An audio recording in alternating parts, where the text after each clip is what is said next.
Hello, everybody. Welcome to the Saturday live stream. So, just as the thumbnail and title suggest, we're going to talk about ranges for the Bitcoin price action. And we'll get into that. And then we also have to talk about, of course, the giveaway that we had talked about in X, that we're going to be giving away $500 worth of USDT brought to you by Alvara Protocol, which is what I actually have invested into, which is no surprise to anybody. So, before we jump in, let me just state this, which is price predictions are not only are they worthless, they are also dangerous. And they're dangerous because when you get a price prediction, you start to believe that it has to go to this endpoint or else it's worthless, or else you can't sell, or else you can't take profits. And this actually happened to me in the last cycle. I predicted that Bitcoin would go to 150K. And then I adjusted it to 100K and didn't even do that. And I still say that we got screwed out of a proper bull run because of the shenanigans that were going on behind the scenes with Three Arrows Capital, with Voyager and Celsius and BlockFi, and of course, FTX.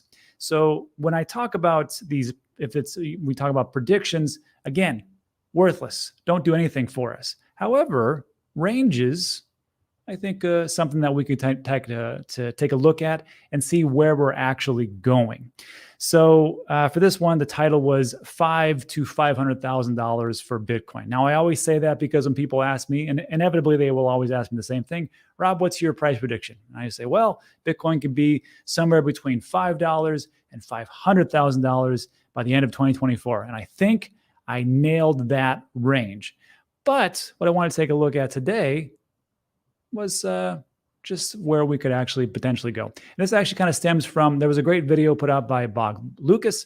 There's a link in the description for this. And he talks about a left translated cycle. And what that essentially means is that if we start to hit specific numbers and go to a specific ranges, of course, this is all TA, I'm not a TA person, but we could have some type of blow off top in December of 2024, and then we could start to decline. Now, if that happens, great. If it doesn't happen, great. Because if it doesn't happen, then we go to right translated cycle, which is essentially what we are all used to, 4-year cycles. We get a blow off top around April to November in 2025. I would not be against that, but we must plan for those things and take a look at if this is a left translated cycle. And again, it's anybody's guess, but you can watch that video, links in the description. And what I took a look at was, first of all, I want to see a total crypto market cap and trend line. This is from Ben's website, Into the Cryptoverse. And it's quite interesting, actually. Today, I don't know if you know this. Let me blow this up so you can see this. Today, we are at fair market value for the total crypto market. Isn't that crazy to think about? We're at a actual fair market value, not up, we're not down, we're pretty much where we're supposed to be. And the fair value is roughly 2.39 trillion market cap. And if we look at it right now, I think we're somewhere around that range for a fair value. The upper band would be 22 trillion, which we have not ever hit. And of course, the lower band we can see over here is 807 billion. And we haven't seen something like that since, excuse me, May of 2022. See, June of 2022. And of course, that was when we had just rocketed off of our all-time high around November of 2021. And people were still in disbelief. Remember those times when we had a nice price action up here and people were talking about it's going to be a hyper cycle and it's going to just keep going for forever, or extended cycle. And we're just going to keep going to the moon, and Bitcoin will go to $1 million because there's a supply shortage and everybody's going to buy it up. Does that sound familiar to you? Just put that in the back of your head as we move forward. So right now, fair market value, fantastic. Everything is going just exactly as potentially planned. So if we take a look then at the Bitcoin logarithmic regression bands, which of course is bubbles and non-bubbles. This is where it gets quite interesting, actually.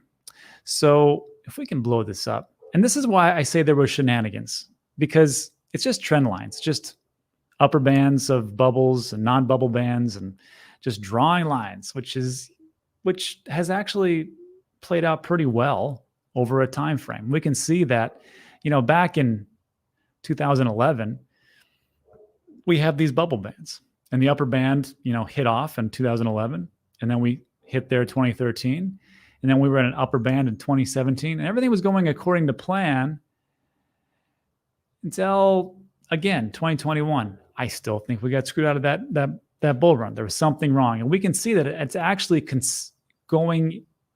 Some would say consolidation, but we're still going up over here in 2024 and beyond. But look at this.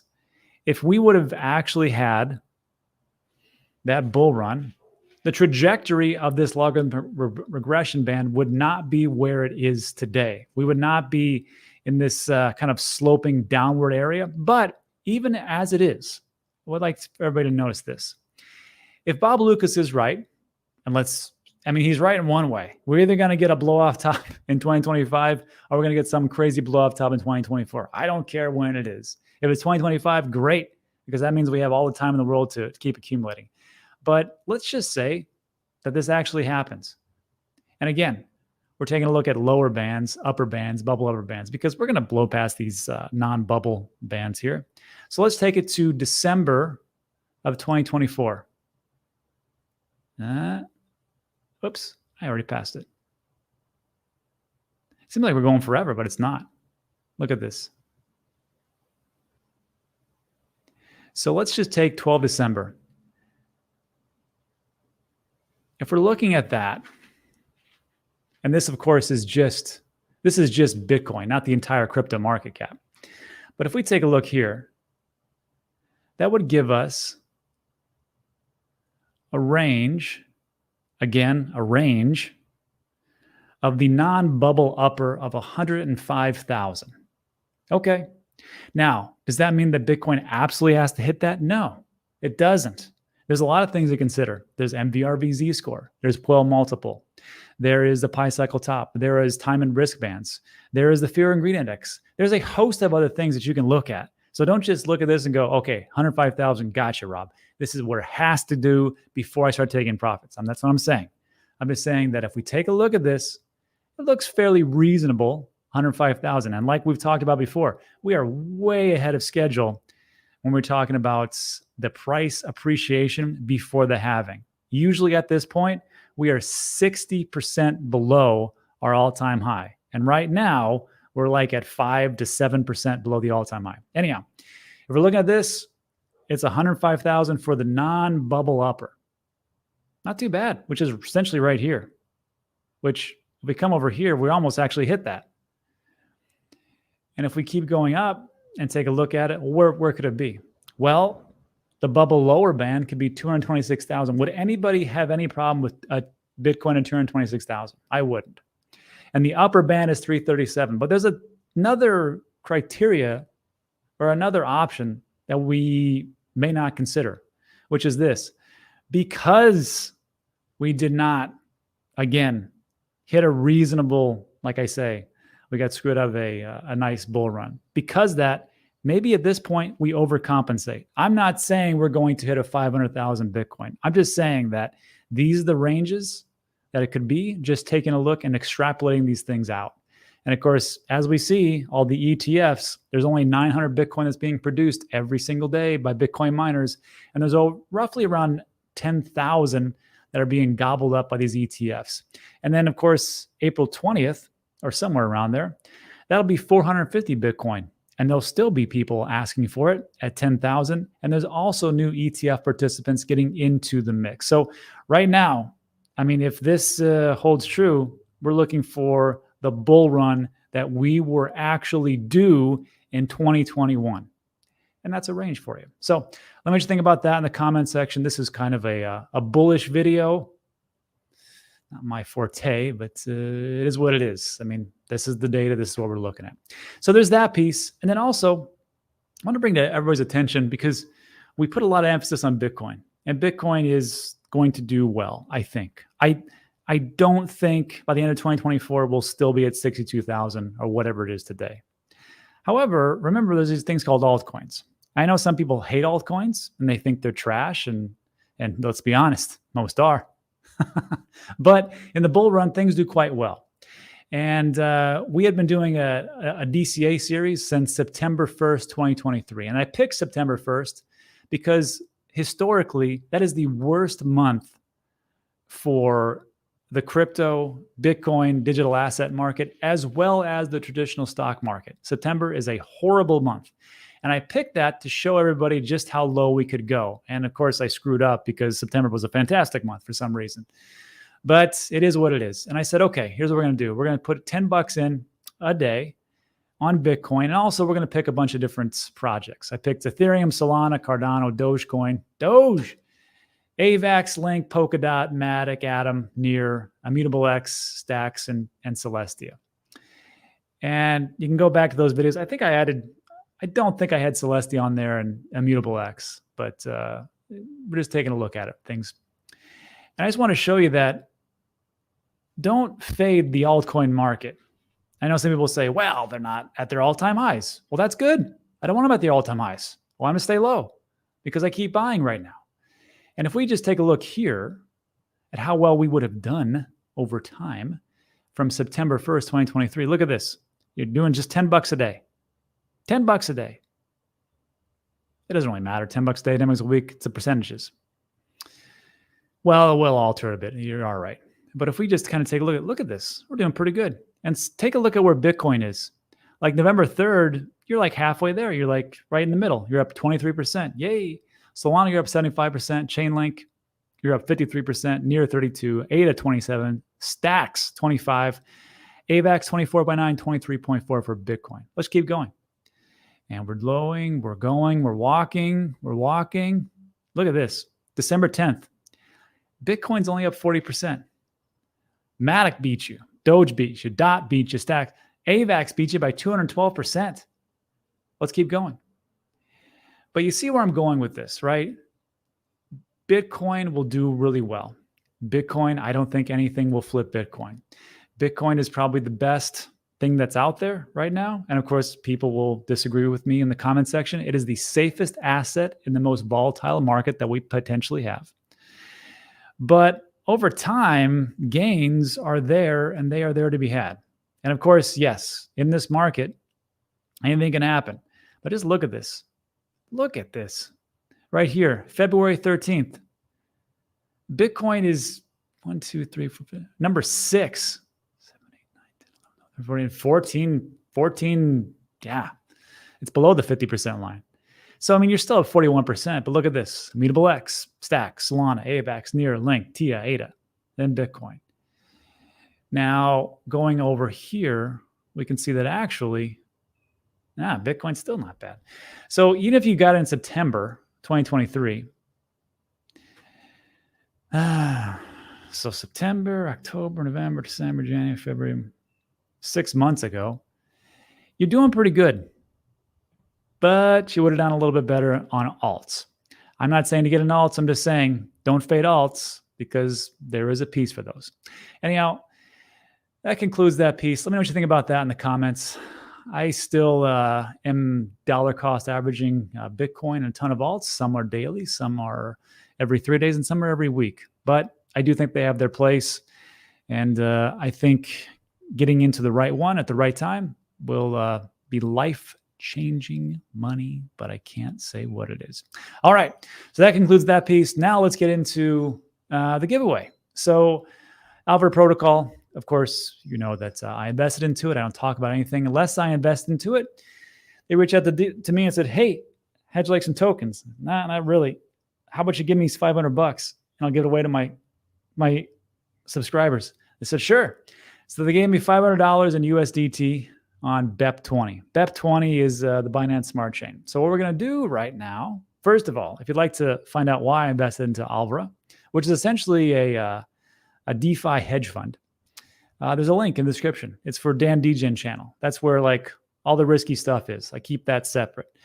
That was 2 weeks ago. And it looks like they're going to be listing on Uniswap on the 4th of March. Just so everybody knows, once you have an initial listing or an IDO, initial DEX offering, once that happens, in the first couple hours, it goes crazy. Usually it goes straight up. But after that, usually there's a big dump. So if you're going to get into this and you believe in the project, maybe sit on the sidelines for a little bit on the Uniswap. If you want to be a gambler, have at it. And of course, that'll be over there on Uniswap, and I'll talk about it, but that's up to you. Now, let's do the giveaway. Hopefully this works pretty well. I haven't used Twitter Picker in a while. I like to do these things live. So it's very simple, twitterpicker.com. You put in the URL for the tweet itself, which I've already done. And of course, on this thing, you had to follow Alvara Protocol, which is their X account. So let's see. So that looks good. The profile must have a picture, tweet count, any, age 1 month or more, latest tweet in the past month. That's reasonable. So you can make it congruent. All right. So continue. Hey, look at all these people. 60 entries. Dr. Crypto, Douglas Baker, a whole lot of people. Hcoin Whale, No one. All right. No one cares. Get to the thing, Rob. All right. So out of all those people that did all those things and retweeted and all that stuff, we had 60 people in there. Let's begin the drawing. Whoops. Folks, congratulations. Unfortunately, I screwed up. So let's see here. Wait. Oh, congratulations, Poach. I'm going to follow you, and then I'll write you in a little bit. All right. Let's go back. Because there's supposed to be 5 winners, Rob. Let's see. Let's make that 4. Huh? Do this again. Load tweet. All right, that worked out pretty well. Let's see. And this one, you got to follow Alvara. So it'll be 4 more. For some reason it goes 3 wise. All right. Let's see. 4 winners. Tweet count any. Picture, description, All right. Continue. Hope Poach doesn't win again. And let's begin drawing for those 4 winners, because it's supposed to be total. All right, that's better. All right, Orlando, Sasha, Gustavo, Marco, I will be reaching out to you via on X. And of course, make sure that it's me. You can verify that with the person that actually has over 160,000 followers on X.